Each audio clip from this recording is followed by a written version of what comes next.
You are listening to Leaders and Legends, a podcast produced by Veteran Strategies and featuring conversations with fascinating and impactful men and women who have shaped our world, our communities, and our history. My name is Robert Vane, Principal of Veteran Strategies, and your host for our discussion. You are listening to Leaders and Legends, a podcast presented by Veteran Strategies, a local veteran public relations enterprise, and sponsored by Girl Scouts of Central Indiana, Garmond Construction, the Crown Plaza Hotel, Grand Hall, and Conference Center at Historic Union Station, the law firm of Bose, McKinney, and Evans, and the Bose Public Affairs Group, the McGinley's Golden Ace Inn, and McAllister Machinery, your friendly neighborhood Caterpillar dealer. You may find all of your sales and rental equipment needs at McAllister.com. We are pleased to announce our podcast is now a member of the All Indiana Podcast Network in partnership with Wish TV. You can find Leaders and Legends at allindianapodcastnetwork.com. Thank you for joining us on the Leaders and Legends podcast. Our guests today are two people who are bringing a fresh perspective to the local conversation. Amanda Kingsbury and Leslie Bailey. They are both former members of the Indianapolis Star, but they have created what is called Indy Maven, which had its 1-year anniversary in October, and we are just now getting a chance to talk to them. It's Indianapolis's premier digital lifestyle platform for women, and it celebrated its 1-year anniversary just a few months ago. The platform, which features articles written by and for women, connects readers through women-centric storytelling, creates access to female-centered brands, and provides insight from a diverse influencer network representing women from an array of races, ages, and socioeconomic levels. And they also appear on the relatively caveman-esque Leaders and Legends podcast, where I expect to get scolded by Amanda like I did the first time she was on over a year ago. Thank you, Leslie and Amanda, for coming on. Thank you. Thanks. The Indy Maven website, the genesis of the idea, I remember, quite frankly, Amanda, you and I talking about it when you were first kind of formulating it. Why don't we start with you? Tell us a little bit about what caused you to go down this road. Well, it's a road that Leslie and I have been traveling for a good 5 or 6 years back when we worked at the Indy Star. And we identified women as not only a lucrative network for the Indy Star, but a very engaged, politically, socially, community-wise network. And I say this a lot, but what we were noticing is that a lot of the coverage in mainstream media for women, they kind of fell into two camps: traditional stay in your lane roles / even in some cases, sexual rewards, or they were don't laugh. Or it's just usually not phrased that way. I'm laughing or at the they phrasing. were victims of a crime. And there were some really important stories that came out, like the Larry Nassar coverage, but there was nothing really in between. You didn't see women in a lot of coverage just as part of the regular coverage. Leslie? Yeah, I think Amanda and I had some success with some things that we were able to try out together during our time at the Star. I don't think we ever really got to take things to the level that we thought that they could succeed at, for one reason or another, even if we were just in our own way from time to time. But we'd for a long time had these ideas, and we were just both at a point in our lives where it was like, well, this seems like a good time to try it. And we believed in it. So we took a stab at it, and so far, so good. To append to Amanda's point, Leslie, what did you think was missing, or perhaps is still missing, from the coverage of women in this media market? Well, the talk track Amanda just said, I feel like I say this a lot, and I feel like I say what I'm about to say a lot, but that's kind of, there's a reason for it. So I did not go to journalism school. So I'm sitting in a newsroom full of really talented journalists career journalists who went to J school, did the whole thing, had the internships, have been at incredible newspapers and publications. That was not my path. So there was a little bit of this feeling of that maybe what I had to offer was slightly discredited, and I kind of got bucketed into like, well, for example, I never had to do a breaking news shift ever because no one thought to ask me. And that's something I can say now, but I wasn't about to bring it up then. Okay, I won't be on call at midnight. That sounds good. But in some ways it was a little insulting. It was like, I'm here, right? I literally sat at the desk across from you. So there was, I think, some stereotypes, some generalizations as far as just from a storytelling perspective and a career perspective. But I was watching what Amanda was saying happen, and I'm looking at the rest of the publications I follow and going, I'm not seeing that that's necessarily happening in other markets. And we're not talking to women in the same way. And so we can't say that we sit there, we want the power that women have as far as spending dollars and influencing household decision making, but then we're not listening to what they're saying when it comes to this is the news that I want, this is how I want to digest it, this is how I want to receive it. So there was some friction in between those approaches that I thought we could probably try and marry together a little more seamlessly. You mentioned one thing. Go ahead. I was in the newsroom in 2014 when a male reporter was taking a group through the newsroom and introduced us as the jams and jellies department. And I was furious. But that shows how much that attitude persisted. Meaning, expand on that. Features department. Yeah. And is that seen as not quite in the echelon of hard news investigative reporting? In other words, is there an inherent condescension both from an onlooker and an insider perspective? I don't know about the onlooker perspective as well as how Leslie explained the insider perspective. A limit to our ambition and capabilities, despite what the numbers showed. Right, because there's a reason why local journalism, and this isn't just Indianapolis, there's a reason why there are so many features on craft beer and various other things which wouldn't be seen as hard-hitting news. It has to be, that's what the folks want to read about. And that time in the newsroom, that discussion was being had a lot, right? Like, what is news? This is the first time that we have Chartbeat up on the walls, and we're looking and what stories are doing well. And, oh, that's interesting. It turns out maybe the stuff that we were dismissing is actually the stuff that's paying some of the bills around here. And like, maybe we should take a closer look. And why is this happening? And, again, I was also younger than a lot of people in the newsroom. And so I had not lived through the world of pre-Chartbeat really, or pre-analytics, right? I came up at this time where we're really starting to examine what are these analytics telling us? What does this engagement mean? And are we coming at it from the right perspective? Sometimes yes, but it also was an opportunity to change things up. You mentioned, Leslie, that your background is not in journalism, just like mine is not in public relations, which is what I do for a living. What is your background? How did you end up at the Star? Well, it was communications, right? I was just in school when I started through a very weird series of events. I just decided to do some freelance writing I think it was first through Metro Mix, where Amanda was, and that's how we first got connected through a mutual friend. And somebody had said, I started off as a blogger, basically. My education was communications, and I started blogging, and that's how I got started in journalism. Amanda, let me ask you a journalism question.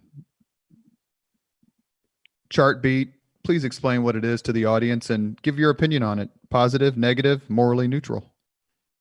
I'm morally neutral, but Chartbeat was a tool that we could see the top stories being read at any given moment, how many people were reading them, where they were coming from, and how much time they spent on every story. So you could start to develop. What? From the digital platform of the Indy Star. Yes. Mm-hmm. Is Chartbeat too powerful, too influential as a decision maker in reporting and storytelling for all newspapers? I mean, I think it can be because, you don't want to just, cheap clicks, they exist. And I think that's a way of abusing people's attention, right? But I think what we did come to understand is the ones where there were a fair amount of people on the story and they were spending a lot of time on it. So you knew that there was some real value to that story. They were reading it. They weren't just looking at the headline and bouncing off. Was there ever a time that Kravitz Boyle number one on Chartbeat. Yes. They seem to get, the sports department as a whole seems to get an inordinate amount of resources. Is that just public driven? No, I think a lot of that has to do with the people who are in charge. I mean, sports is obviously very valuable and their coverage is very valuable and their insight. But yes, you have male editors who are much more into sports than, say, the arts. So the sports department gets most of the resources. At the time when you were both at the Indy Star, though, it's fair to say that there were several women in top management. How much, including the editor-in-chief and some others, how much did that change the culture of the Star? Did you feel like you had an ally and someone who said, hey, we never would have covered this, but now we are because this perspective is now more represented in the newsroom? I think so. I certainly felt that there were wins there, and I felt a shift and a change. I wasn't there, I think, long enough, right, to really speak to, from a long-term perspective, how that changed. But I mean, for the years that I was there, I can definitely say that there was movement and change. I don't know that I felt that it lasted. I don't know that it was sustained, but also I'm not there, so I can't really say, but it didn't feel that way towards the end for me. Amanda?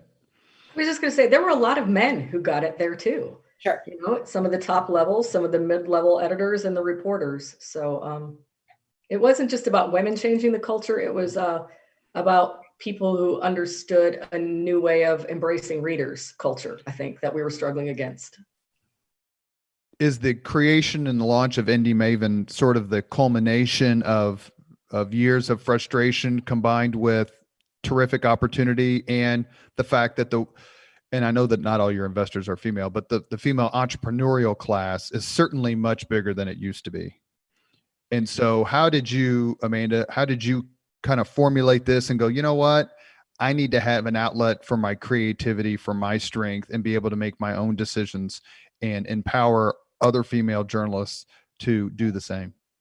If you don't mind, I'm going to turn that question over to our CEO and executive director, Leslie. Both of y'all get a chance to answer every question. But Leslie, go ahead. Well, I want to say too, this isn't like some sort of like revenge project either. Like, sure, there were frustrations because I think that a lot of good ideas, right, inventions come out of frustration. Oh, I wish this thing worked better. I would like to see this done differently. How about I come up with this idea? But I would say the driving force was more inspiration. Amanda and I are just both huge consumers, as is Abby Gardner, our executive editor.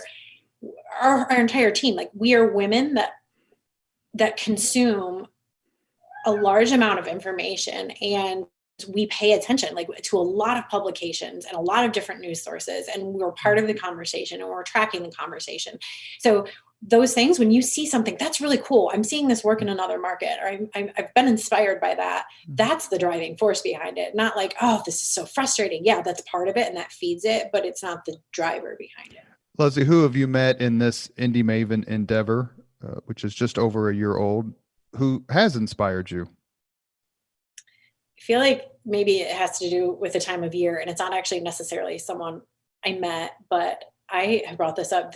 We talk about Janet Easley, was this woman who, how many turkeys, Amanda, or 10,000 Thanksgiving dinners? Yeah, 10,000 Thanksgiving dinners annual that she cooks with some volunteers. And I always bring that one because I have never had a story. I mean, I was brought to tears and goosebumps and inspiration and all the things that a good story does to you. And that has just that story had a profound impact on me. And I didn't meet her. It was just somebody I read about.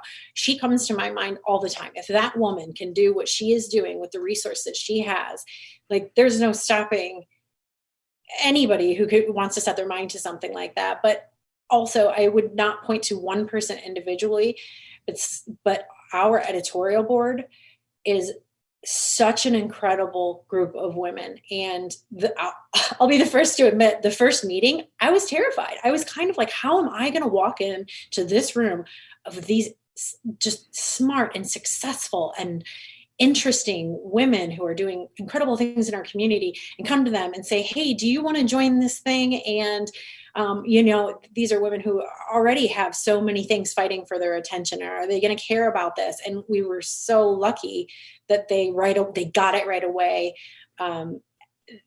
They're kind of the thing that I keep in mind, right? Which is the point of an editorial board. So I keep their voices in mind as we shape our direction every day. Care to mention a few names? Who's on your editorial board? We want to know if they're wonderful. A, we want them on the Leaders and Legends podcast, or B, maybe some of them have already come on. So there are 20 of them. On indymaven.com, we have an editorial board page. So I can say, I know that we have a mutual friend, Denise Hurd. Wonderful. She is our most recent addition. So I can say that she has been just somebody who's been awesome to have, but there are so many, I wouldn't even know where to begin. And that's not for lack of, I have them all in front of me. I don't even know how to pick one person. That makes me so nervous. Read them all. I want to know who they are. You ready? This is free media, so go right ahead. I want to know who they are. Okay, we have Amy Bartner, also former Star employee. Terrific. Barr, who's Girls Inc. Sharon Chang, who's Indianapolis Public Schools. Deborah Dormand, Remax legend. Denisha Ferguson, who's with Indiana Fashion Foundation. Tiffany Hansen with Luna Language Services. Denise Hurd with Hurd Strategies. Aisha Rose, who's with The Strength of She. Emily Massingale, who's with Crystal House Doors. Taylor Parker, who's with Born This Way Foundation. Shelby Ruby Terry, The 40 Group. Melina Simone Jeffers, we had an amazing story with her, who has a whole new thing that she's launched this week. Kathy Sachet Downey, who's with Congressman Andre Carson's office. Manon Voice, who is an incredible poet, spoken word artist. And Michelle Dahl, who runs Michelle's Little Free Pantry. So a wide variety of industries and backgrounds, and incredible women that I am for sure honored to know and work with. Now, you mentioned, to keep the focus on Leslie for just 1 second, you mentioned you were nervous. It's tough to go in and pitch ideas, or, pitch your consulting services to decision makers. I think we all remember the first time, and this wasn't your first time, obviously, but the first time we're in a room with really powerful people who can make or break you, or who can say, yeah, you know what, we should hire this guy. And it can be somewhat intimidating, but you did it. Your platform, the Indy Maven platform, started with a $1,000 investment, and you have grown it. How did you pitch it, and how have you grown it? We first pitched it, and how we grew it, I guess, are one and the same. Pitching it to that group of women, I was more just intimidated because they're successful, and I wanted them so desperately to believe in what we were doing. And because if they didn't get it and they didn't believe in it, then maybe we weren't on to the right thing. So that was where that kind of an initial, I guess you could say, anxiety came from, as far as from a business standpoint. So I think a lot of times we get the question, people are kind of skirting around it, and I almost have to interrupt and go, are you asking how we make money? Is that what you're asking right now? And the answer is this: we had the idea, and a woman we know, Crystal Grave, helped us get us off ground. And we had these conversations, and Amanda and I went to Crystal and said, we have this idea. And she said, okay, here, let's package it this way. And then we went to businesses in the community that we already had relationships with. I'll be the first to say I'm not a salesperson. So I felt comfortable going to people that I knew and saying, hey, I have this idea. You can like it. Maybe you will, maybe you won't. But if you do, we would love for you to become a partner with us. And becoming a partner with us means we're going to have this year-long relationship, and you're going to be an advertiser, but you're going to be more than that to us, right? You become part of our business. And sort of this extended version of our Indy Maven family. And so that was an incredible experience. Every time I would go on a call with Crystal and we get in the car and somebody said yes on the spot, and she goes, that doesn't happen like that all the time, right? This is not like a normal sales experience. Because I'm sitting there going, what's everybody complaining about? Sales is so easy. All you have to do is go in and tell them, and then they say, yeah, sure. Okay. I mean, that's not to say that there were not no's. I mean, there were a few people, but now looking back, I'm like, that was totally inappropriate to even approach that person with what we were asking at the time. So I have learned a lot about sales since then. But at the end of the day, it was also approaching people that we knew had similar values in our community. They were community minded. They believed in uplifting women and supporting their voices, and they believed in us and our product. So we were fortunate that there were a lot of fast and easy yeses. So with those initial investments as advertisers, we were able to put together a team. I'm proud to say we have paid every contributor that we have ever worked with. We believe in compensating women specifically for the work that they do. I mean, we believe in paying everybody for the work that they do, but I think often women, especially creatives, are told to do a lot of work for exposure and for free. And that's something that I experienced a lot in the beginning of my career. And that's fine to do once or twice, but you can't make a career on that. You find it particularly ironic that people who are in business to make money don't expect you to do this for free. I know you do this for a living, but do this for free for me, and then we'll talk about the next time. Right. And especially with a product that's digital. So we don't have a print product. You can't go pick this up. And for some people, that's hard. What am I getting, right? And the value, what's social media, and where do you put the number and the value on that? But I recently had the opportunity, I am not going to name the name of this, but a national publication. And I got to sit down, a digital publication similar to ours. And I had the conversation to talk to one of the co-founders. And I found out that their business was built on women contributing content free. And there were 700 contributors. And I said, that is incredible. Show me a product where 700 men worked for free. And they have a really successful brand now. And that was the way they did it. And you know, they started a lot earlier than we did. And that was sort of more accepted and commonplace. But I also have to point out, you know, we're in a world where lines are very blurred with ethics and journalism, and you add bloggers and influencers, and what's transparency and what's ethical and what isn't. And I think I'm also proud that's what sets us apart. We still adhere to traditional journalism ethics. Like, yes, I think we've adapted to the world that's around us, but like, we also believe in being transparent and making sure that we have that separation that's important to us still, which I don't know that you necessarily get with some modern, maybe newer publications. You mentioned you talked to some folks initially who said they weren't ready to get on board. Have you gone back to them, and now with a more polished, perhaps more established product, and they go, okay, now we get it? No, because you know what? It wasn't about the product, and it wasn't about us or them. It was about, it really came down to a pricing thing. It was, oh, now I get what a small business spends, because I have always been, I'm never, you know, in a newsroom, you don't talk to the advertising and sales team. I am so far removed from that process, right? Which is great. That's how that should be. But when you're the one starting the business and you don't have departments and you're wearing all these different hats and you have a small team, right? It's not just me. Obviously, there was Amanda and there's Crystal, and we've slowly built out this team. But at the end of the day, I didn't know what a small business owner's marketing or advertising budget was. You know, and now I have a much better understanding. And I also know how to have those conversations ahead of time. So I know now also what's appropriate to have as far as a discussion goes with a brand or an advertiser. I have a much better understanding of learning what their needs are too beforehand.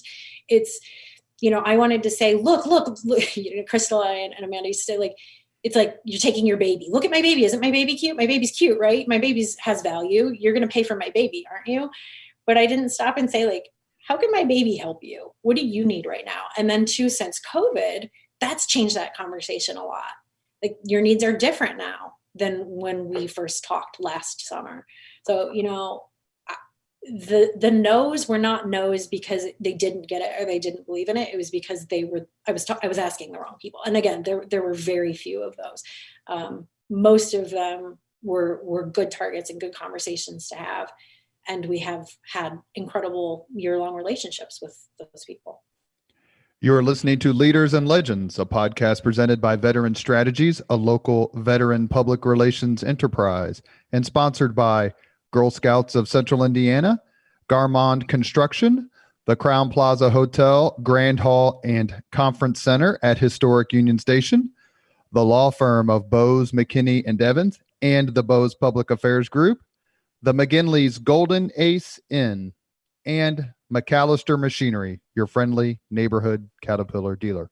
On the Leaders and Legends podcast today, we have the co-founders of Indy Maven, Amanda Kingsbury and Leslie Bailey. Amanda, there's very few people whose writing I enjoy more than yours.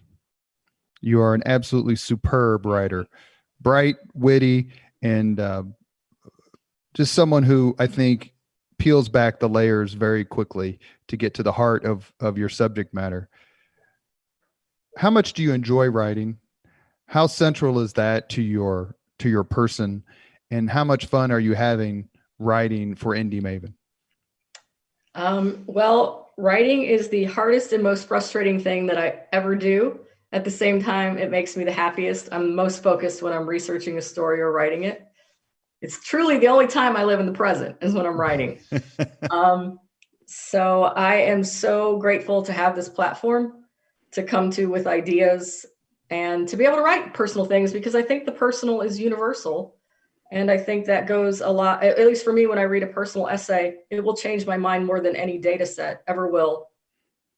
So I love reading personal essays and I love writing them, but I also love writing stories like about other women and getting to know them. Would you like to give us some examples, please? Because we want to know them. Women? Please. All right. Well, so Leslie and I have been talking for years about how we have two things in common among many other things. We like to drink white wine and we like to collect eccentric older women. So it is always a pleasure for me to sit down with, say, a Murph Dameron, who is an act or a model in New York, who met Salvador Dali in a liquor store and ended up modeling for him, was known as the American Twiggy back in the 60s. These are the women whose stories I love to tell the most, because they need to be told. So those of us who are still coming up in the world, I mean, not that I'm still young, right? Can see the work that was done before us and give them the admiration and respect that they deserve. Whom would you like to talk to who you haven't been able to yet? Well, I'm working on talking. She's not famous. She's a local icon, Elizabeth Craft Taylor. I don't know if you know who she is. Used to be in charge of the 500 Festival, and it really is a local legend. And I can't wait to sit down and talk to her about her life soon. Have you ever talked to Sally Rowland? No, I haven't. I'm happy to make that connection. She's Pioneer doesn't quite cover what she did for female entrepreneurs in the city through Rowland Design. She came on the podcast with Danielle Shockey and me earlier in 2020, and to call her a hoot would not quite do her justice. She is an incredibly important person with the personality that would match yours. You guys, I'm happy to do that. If you want to add to your list of pioneers, let me know how I can be helpful. I've had a lot of luck on the Leaders and Legends podcast. Folks seem to want to come on, and I'd love to throw your name in the mix as someone to sit down with. Anything I can do to be helpful. I would love to talk to her. Will Higgins and I used to joke, we wanted to start a company called Deadlines, and it was going to be a company where we wrote people's obituaries. And I know that sounds kind of morbid, but at a certain point, you realize that you start your journalism career writing obits and you're cranky about it, right? And then you're like, this is the big, having written a couple of them, even for people that I have known and loved, that is the greatest honor to me too. So you were born on Halloween. Yeah, that's true. So there is that morbid side that will always exist, but I don't know. My perspective is changing as I get older. I want to know how I can honor people's lives, very well lived and interesting lives. And what's making it change? Your mom, your years in journalism, the more years you're here in Indianapolis, just sort of life experiences as a whole. What makes you? We all go through changes as we get older. What's changing your perspective, or maybe shifting your interests? I think this year has been one of some grief and loss, and a year ago, I lost my nephew to an opioid overdose, and I wrote his obituary. And the most important thing, that my nieces at the time, because they were my ex-husband's nieces, right? Sure. And they said, we didn't know whether to call you Aunt Amanda anymore because you're not married to our uncle anymore. But after I wrote that obituary, they started calling me Aunt Amanda again. And that was just really important because it was a way of, I don't know, bringing our family together, and showing that love and concern for a loved one that we'd all lost. How does Indy Maven grow beyond having supporters? I mean, I do PR for a living. As I said, I'm the worst marketer in the world, including for myself. So with so much potential, both realized and in the future, what is your vision for Indy Maven as it gets bigger? And do you see this as something that could exist in other cities? So when we were in the very early planning stages, and I have to point out that was April of last year. So this was an idea in April and launched by October. So that was a really fast turnaround to get a startup up and running. It's been an incredibly busy year.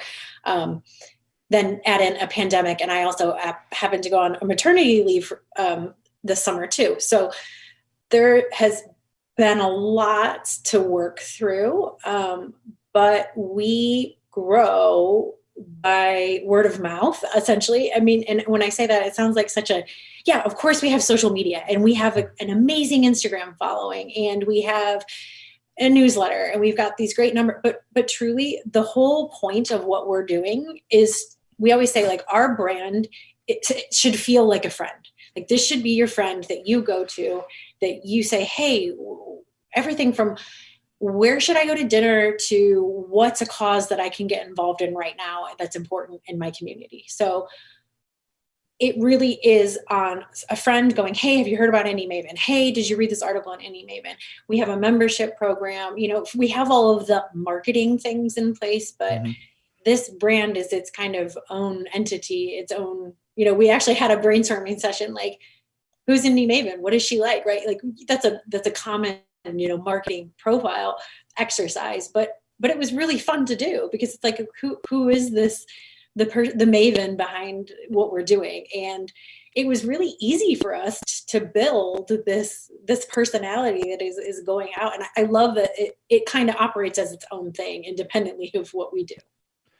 How has Indy Maven interacted with local Indianapolis or Indiana media? Have they been receptive, supportive? Have you had an opportunity to kind of talk about your endeavor in local journalism? So from day one in our newsletter, we have a section at the bottom called Psst, right? And what is that? So that is, and it's super fun to say in meetings, oh, that goes in Psst. But that's links to local and also national publications. But again, we're huge consumers of news ourselves.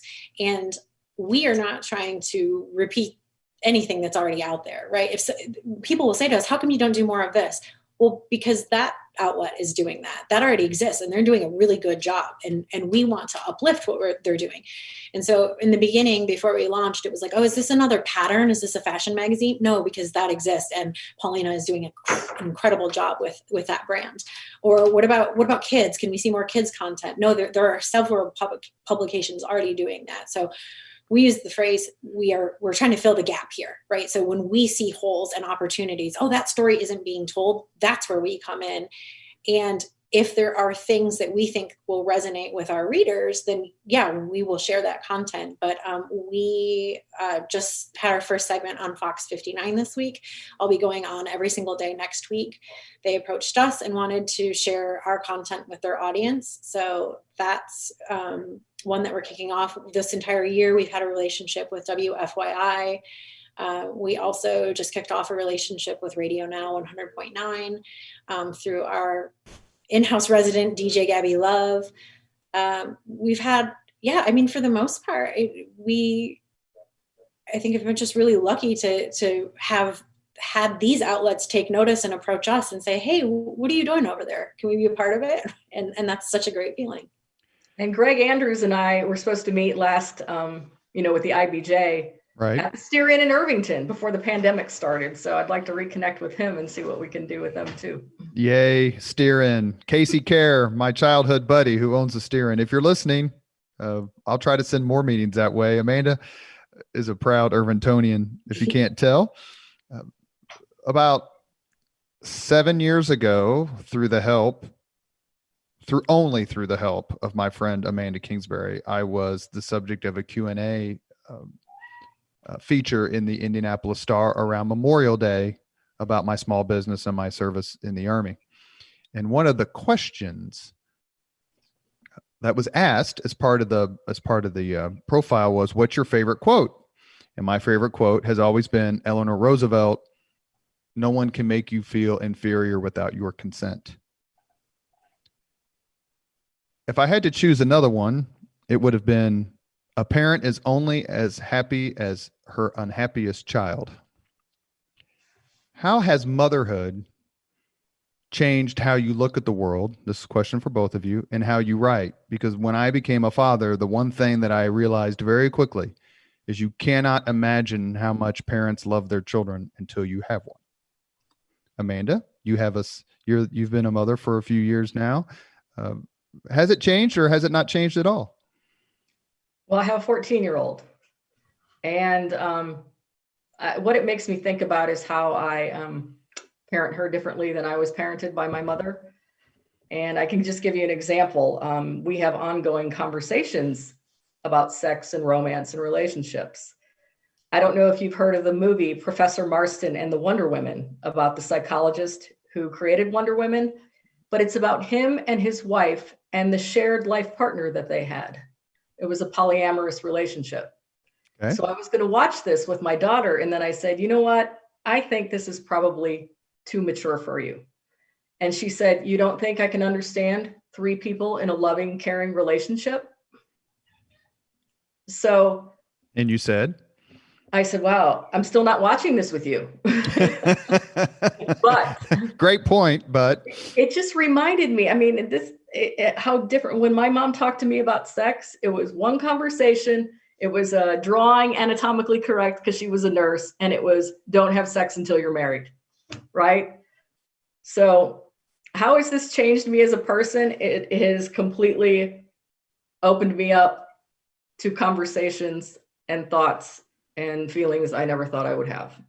And if you're friends with Amanda on Facebook, these conversations are posted quite frequently, much to the joy of everyone who gets to read them. Leslie, what about that for you? I mean, when you're a parent, forget mother or father for a second, but when you're a parent, there's a different responsibility. You're thinking about the future and their college and being a role model and making sure they have everything they need. Has that influenced your writing and quite frankly, your drive to be an entrepreneur? Yeah. So Amanda was actually one of the first people I told that I was pregnant. And the reason being, Amanda is not, and how do I say it? Amanda is like me in this way, that you could have taken her or motherhood or not, right? It was not a lifelong dream to like be a mom, a homemaker, all of these things, right?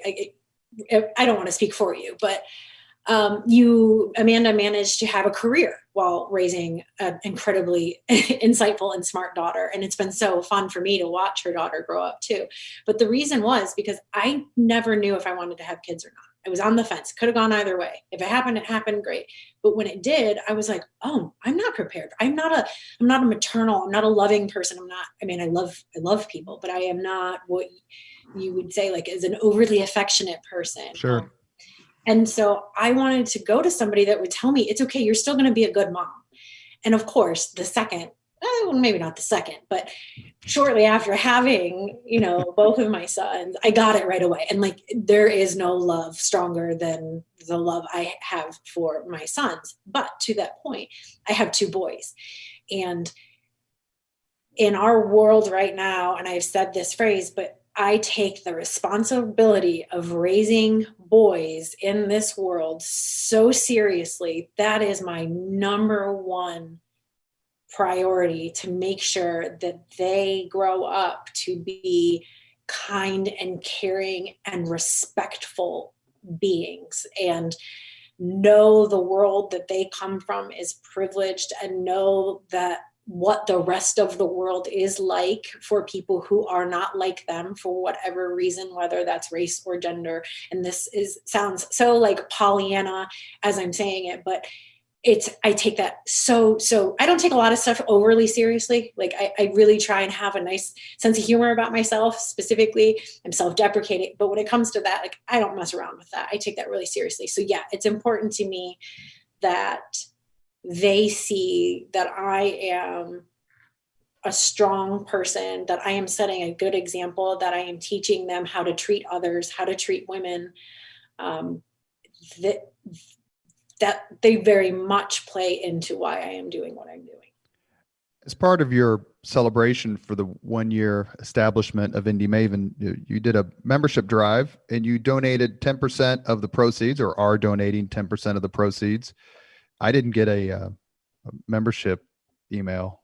You could send me one. Do I qualify? Are you a member? I'm not. I don't know. I've gotten any membership. I'm happy to. The Leaders and Legends podcast would happily be a supporter. We try to support a lot of the folks who come on the podcast because we know you're donating your time.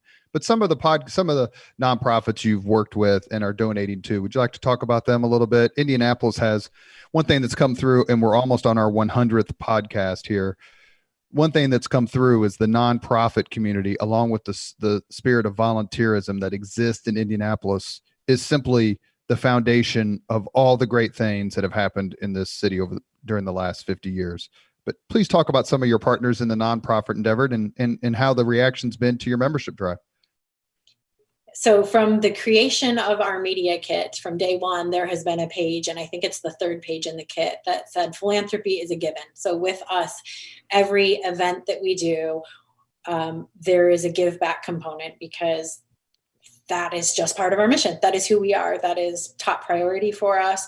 So when we have pre-COVID times, when we had in real life events, we did a fundraiser for Coburn Place, like our pre-launch brunch. I sit on the board there, and they were the beneficiary for that event. Pattern, the fashion 501c3 I mentioned earlier, was the beneficiary from our Style Swap event, which was a clothing swap that we did in the fall. So Girls Inc. is another one. I mean, organizations that benefit specifically women, secondarily children. We have a number of those relationships, and then something looking at for 2021. And I've sat on this board of a nonprofit, but now being on this side of it, looking, what does that look like? Do we do a donor advised fund or a foundation within Indy Maven? So how can we make sure that the money that we're collecting is best benefiting the organizations that we support? 2020 has been a historic year for many reasons, one of which is the recent election of Kamala Harris as the putative vice president of the United States. How does that represent a glass ceiling to both you, Leslie and Amanda, or is it just kind of a natural progression that's come out of the liberation movement of the 60s and 70s? That's a big question, Robert. I don't. Which know. I know you are going to knock out of the park. Have at it. It's hard to think about a natural progression from the 60s and 70s. A lot of groundwork was laid there. But then you think what it was, I mean, how many gains women have not made?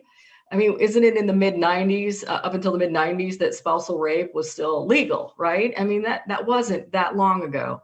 So I don't know. When I see Kamala Harris, I do think maybe there are some girls growing up now that when they tell you you can be a president, they'll believe it, because there's actual evidence now. But there was a quote I saw from her, which I thought was one of the most important things she's ever said, and a good thing for younger women to hear.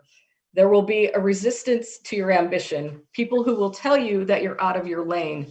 They are burdened by only having the capacity to see what's always been instead of what can be. So I think our fight still continues to be against people who will limit us because they can only see what's in front of them instead of the possibilities. And that goes back to that stay in your lane roles that I was talking about earlier. Leslie? Oh. I think that, I mean, it's certainly something I wanted to see. I didn't live through the 60s and 70s. I just want to point out, I have done a lot of women's studies though. And I can say, I guess, yeah, like Amanda said, it's a loaded question, natural progression. Sure. It's something I certainly wanted to see in my lifetime. I think it's important. If anything, the thing that has come out since these results are the anecdotal stories about young girls saying, oh, now I have somebody that I can look to that looks like me, or now, and even if race aside, like, oh, I can see now there is a woman on that path and she made that. So yeah, that's important. I don't think there's any way to argue that. Indy Maven is making its mark here in the city and beyond. But do you think, to go back to a question I asked a few minutes ago, does this exist in other cities, or do you believe this is something that you can replicate for other cities? Sorry, I went on a tangent when you asked that earlier. Yes, it was modeled in a way that could be scaled to other cities. I don't know though. Like I'm kind of just loving what we're doing in Indianapolis. There's the potential, and it's built in such a way that it can be replicated. I would love to see in Cincinnati and cities similar to Indianapolis, like Cincinnati or Fort Wayne. I'm from the Detroit area. I would love that. I certainly have zero aspirations to be coastal. I think those cities, New York and LA, they're covered. They've got a lot of, I feel passionately about bringing things. I used to travel a lot, and Amanda as well. Like things that are so cool. Oh, I saw this in London. And in fact, one of our biggest inspirations was this publication that I used to bring back from London called Stylist. It was this free publication. You'd pick it up at the airport or on the tube. And every single time I would bring it back to Amanda and say, look at this. Isn't this amazing? We're talking about shoes and politics in the same issue for women. And both were given the same amount of weight. And isn't that the coolest thing you've ever seen? And they're making money as they're doing it. And so, yeah, I think there's room for that here. And I would also love, if we're just in the what's in 5 years, I would love to see a physical space where women can have a co-working space, offices, what's the equivalent of the old boys club on a golf course? Perhaps it's a very chic space in an industrial space that has a juice and wine bar. I don't know what that looks like. Maybe that's a lactation room. Yeah, I have my pump sitting next to me as we speak. Yeah, but if that would be a dream for me, because I do think physical space is also important. And I think, through this last year, we've learned that if we can have a space to gather that is safe and creative and collaborative, that would be huge. So I'm focused on Indy right now, I think is where we're. Well, London's my favorite city in the Midwest world, Maven has a nice ring, go. Does it not? I said, yes. Yeah. Would you say that again, Amanda, please? I said Midwest Maven has a nice ring, doesn't it? It sure does. Let me ask one final question before we get Leslie on the record for the 5 questions. Each of you, please, and maybe it's the same person, who's reached out to you in a private way, but maybe a way that you can relate to us here on the Leaders and Legends podcast and said, way to go. I love this idea.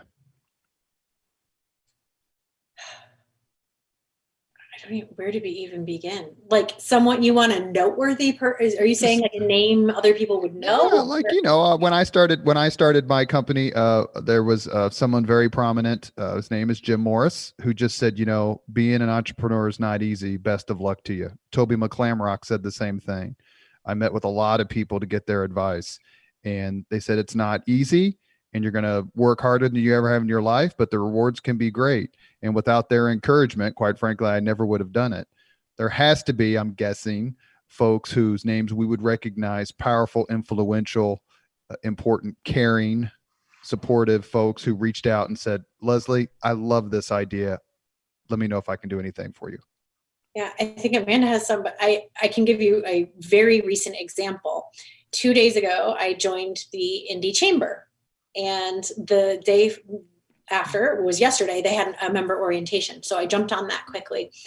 And Michael Huber, who's the president of Indy Chamber, was sitting there and sent me a message. And before I could even see his face, and I'm thinking, why is that name familiar? And he said, hey, my wife Helen and I loved your adventurous column at the Indianapolis Star. It's so great to see your face here. And I'm like, oh, okay, thanks, sir. I don't know. It wasn't clicking, right? It took me a minute.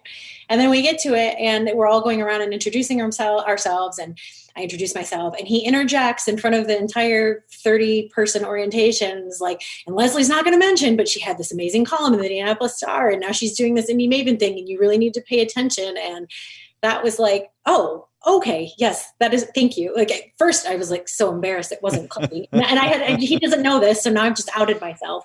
But until the Zoom video was on, I'm going, that name. Yeah, and that's a perfect example, right? That it was unexpected, it caught me off guard, but I felt the support that he was giving me in that moment through just those few words. Michael and I worked together in Mayor Ballard's office for a couple of years, so I could tell you his praise and words of encouragement were genuine. And if you haven't met Helen Huber, his wife, you definitely should. She is a wonderful, wonderful person. Great sense of humor. They're a terrific couple. Amanda, go ahead. I'm sorry. I would just like to mention two people. One is the late Betty Cockrum, who I consider my mentor, who was the CEO of Planned Parenthood. She was a big supporter of ours. And Michael Arnault, I don't know if you know him or if I'm even pronouncing his name correctly, but he helped fund the Center for Investigative Journalism at IU. And he's been one of our biggest champions and feeding us great stories, as well as stories about good business acumen. It's always wonderful. I mean, anyone will tell you, you can only be positive from within yourself, and improvement don't let anyone else affect your mood or make you happy or sad. But it is warming when you get people whom you respect reach out and say, either by surprise or intentional, great job. Let me know if you need anything. I want to be helpful. It really makes a difference, especially as Leslie's been discussing, in an entrepreneurial setting where you're just like, I hope this works. I'm going to work my tail off, and I'm going to put myself out there, and I'm going to assume a bunch of risk, and I'm willing to jump off the cliff and hope for better things and hope to make an impact. Anybody want to come with me? And some folks do, and some folks don't. We have to say, Robert, that we appreciate you as well. You've also been a good supporter of Indy Maven. Well, my friend, I know Leslie a little bit, but my friendship with you, Amanda, is very, very important to me. You're a wonderful, wonderful person and a great mommy and a hell of a terrific political sparring partner. Go ahead, Leslie. I wanted to point out one thing. I don't know if we really touched on this, but Amanda was my mentor / is my mentor too. So that has been such a special part of this journey, is to have Amanda has been my boss, my friend, my mentor, who has played so many different roles in my life. I mean, she drove up to Michigan for my mom's funeral. Like, there have been so many key moments in my life, telling her about my first pregnancy, that I just want to point out, this runs deep, and it works because we have made this, 10-year now working relationship that evolved into a friendship. And I think that's really important to note. And then also, I just wanted to point out, I know, we just talked about noteworthy names and recognition. I had the experience yesterday. We got a note from a woman that owns a company called Bitch Sticks, and they make chapsticks and like muscle body rubs and some products. And she donates proceeds back to domestic violence shelters and survivors. And she is sold at a lot of local businesses. Homespun comes to mind, but you can find her at a couple different places. Well, her product was in our holiday gift guide. And our executive editor, Abby Gardner, went on to Fox 59, as I mentioned, and mentioned Bitch Sticks because that's in our holiday gift guide. And of course, they had to blur the name out. You may be bleeping it out, Chris, after this. But we got a note from her yesterday that was like, that was so brave of you. I don't often get recognition or attention from the press because they don't want to say my product's name. And thank you, because this makes a difference in the life of domestic violence survivors. And like, that gives me chills. So just as much as I having Betty's support and Michael and, the names out there, like, that was a small note from a small business owner. And I am going to put that up on my desk because that really drives me. And Lord knows small businesses need the help. That's for sure. So you're filling a void. Anything you can do in any circumstance to just mention a name, as you said, or be supportive in a way that doesn't necessarily bring you anything. We've done it a few times here. We have a pretty significant donation program, which is why I was saying, please send me a membership email and we'll get right on it. Because it's important, because the government can't do everything for you. And one of the things that's so wonderful, whether it's on social media or if you see it for yourself, is people lined up outside the door just to help this business that says, unless we start doing better, we're going to close. And one of the powers that Indy Maven's going to have, much like the media does, is you're going to be able to uplift so many people and to give recognition where perhaps it's been due for a long time and it hasn't been received, for the female entrepreneurs and difference makers in the community here in Indianapolis. It's a thrill to have you on the Leaders and Legends podcast, but we are not going to let Leslie get away before she answers the 5 questions. I love turning the tables on current or former journalists. You must answer these questions, Leslie. Are you ready? I'm ready. What was your first job? Worked at a law firm. What was your first concert? Raffi. Who?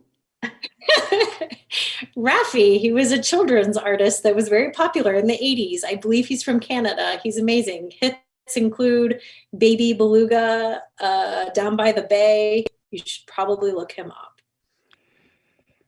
Amanda's already done the 5 questions when she came on the podcast with Stevie Stays. Amanda, what was your first concert, just to refresh our memory?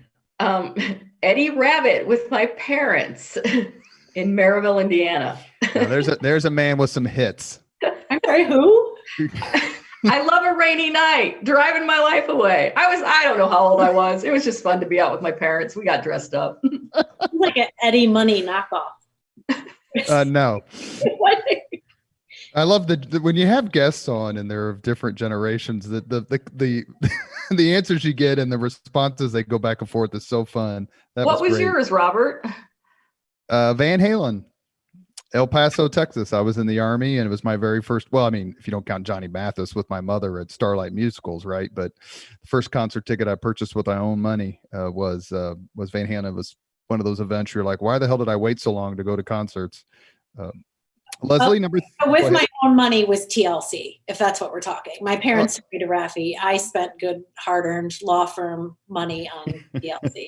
Unless I was still alive. Yes. All right. That's an answer we can accept here. That's on the record. Number 3, Leslie, if you could suggest any book for someone to read, which book would you recommend? Oh my gosh, that is hard. You can't ask a writer to choose a book. Oh my God. Amanda, help me.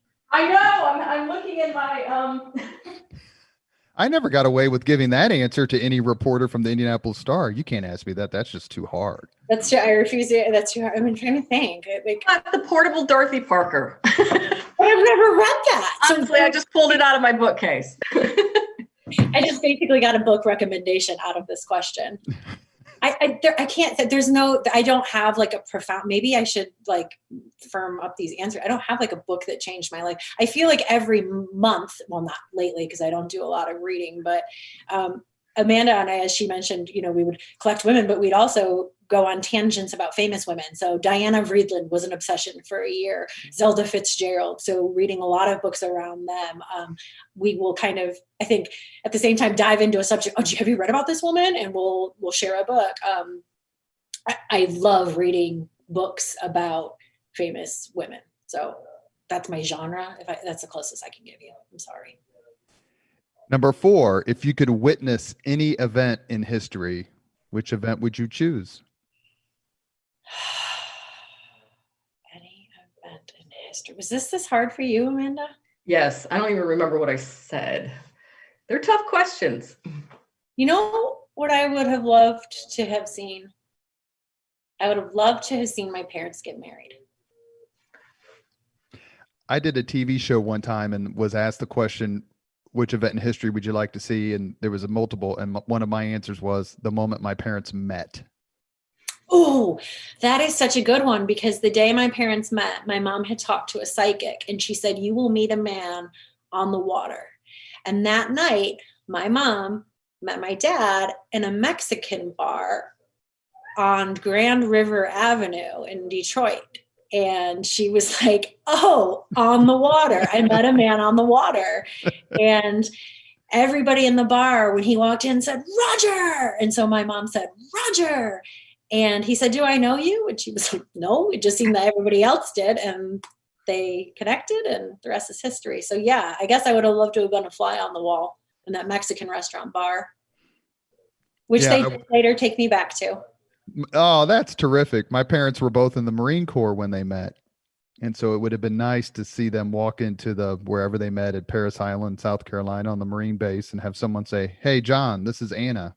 Anna, this is John. And know everything. That. Absolutely. Amanda, you want to take another shot at it? Yeah. Can I please see Eve hand that apple to Adam? Start of all of our problems. You are true. Last question, Leslie, and Amanda too, of course, if you want to take another shot at it. Question number 5. If you could have dinner with anyone living today, 2 hours off the record, whom would you choose? And Amanda, your answer would be different because I remember the first time I believe you chose Betty Cockrum, who we've lost. I pick Cher right now. I would love to have a 2-hour off the record conversation with her. And did you see she was just in the news recently for saving a lonely elephant at a bad zoo and got him relocated to a better place? Oh, good for her. Oh no, I want to have dinner with Cher. She's still kicking ass. She is. Gosh, that's a good one. I'm going to go, and this is very of the moment, and I know I'm late to this party, but Dolly Parton. Yes, we need to go to Dollywood. Oh, yes. Let's do that. London, Dollywood. We've got plenty of places to see. Dolly Parton, to Amanda's point about Cher, she's another one who stepped up in this time of crisis. Absolutely. You have been listening to the Leaders and Legends podcast, presented by Veteran Strategies, a local veteran public relations enterprise, and sponsored by Girl Scouts of Central Indiana, Garmond Construction, the Crown Plaza Hotel, Grand Hall, and Conference Center at Historic Union Station, the law firm of Bose, McKinney, and Evans, and the Bose Public Affairs Group, the McGinley's Golden Ace Inn, and McAllister Machinery, your friendly neighborhood Caterpillar dealer. Our guests today have been Amanda Kingsbury and Leslie Bailey, co-founders of Indy Maven. Thank you so very much for coming on the podcast. Please send me a membership application, and congratulations on your 1-year anniversary. And please come back on. Thank you. Always good to see you, Robert. Thank you. Thank you very much for listening to Leaders and Legends, brought to you by Veteran Strategies Incorporated. If you want to contact us about this program or our menu of public relations services, please send us an email at robert@veteranstrategies.com. That's robert@veteranstrategies.com.